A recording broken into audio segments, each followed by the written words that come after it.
జగన్మోహన్ రెడ్డి గారే ఒక పాయింట్ని రుజువు చేస్తున్నారు. ఏ పాయింట్ అంటే రాజశేఖర్ రెడ్డి గారి పేరుని జగన్మోహన్ రెడ్డి గారు ఆదేశాల మేరకే సిబిఐ ఛార్జ్ షీట్లో సుధాకర్ రెడ్డి పెట్టే ప్రయత్నం చేశారు కాబట్టి అన్ని పిటిషన్లు వేశారు అన్న విషయం జగన్మోహన్ రెడ్డి గారు నిరూపిస్తున్నారు. ఎందుకంటే జగన్మోహన్ రెడ్డి గారు సుధాకర్ రెడ్డి గారికి ఈ పదవి ఇయ్యకపోయి ఉంటే జగన్మోహన్ రెడ్డికి సుధాకర్ రెడ్డి గారికి సంబంధం ఉంది అని ఎవరూ నిరూపించలేరు. కానీ ఇక్కడ ఏం జరిగింది అంటే జగన్మోహన్ రెడ్డి గారు బయటపడాలి అంటే రాజశేఖర్ రెడ్డి గారి పేరును కూడా ఛార్జ్ షీట్లో చేర్చాలి అన్న ఉద్దేశము వీళ్ళందరికీ ఉంది కాబట్టి, జగన్ రెడ్డి అండ్ టీంకు ఉంది కాబట్టి ఈరోజు ఇది జరిగింది.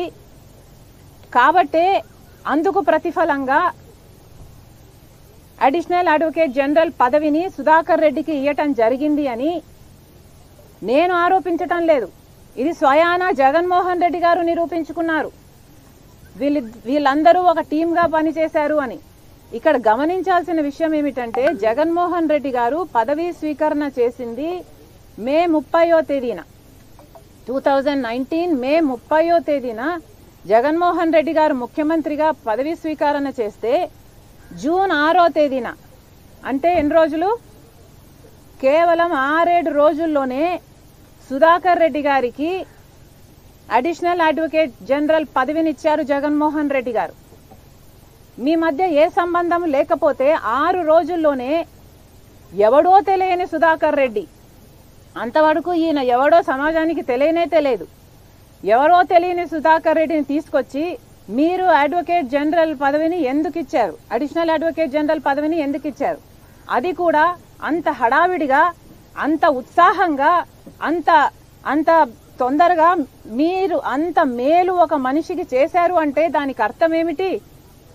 మీకోసం సుధాకర్ రెడ్డి పిటిషన్లు వేసి మీకోసం అంతగా చేశాడు కాబట్టి దానికి ప్రతిఫలంగా మీరు ఆయనకు పదవినిచ్చారు.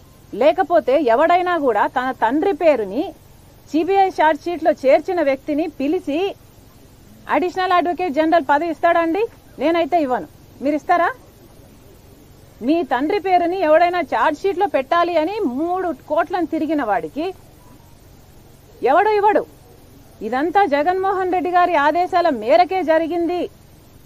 ఆయన ఇన్ని కోట్లు చుట్టి రాజశేఖర రెడ్డి గారి పేరును ఛార్జ్ షీట్లో చేర్చాలి అన్నది జగన్మోహన్ రెడ్డి గారి ఆదేశం మేరకే ఇది జరిగింది అని రుజువు చేసుకున్నది జగన్మోహన్ రెడ్డి గారే. ఎందుకంటే 6 రోజుల్లోనే ఈ పదవిని కట్టబెట్టాడు జగన్మోహన్ రెడ్డి గారు. ఇంతకు మించి ఇక ప్రజలకే వదిలేస్తున్నాను. I'm sure everybody has common sense. Common sense is common for a reason, because it's common.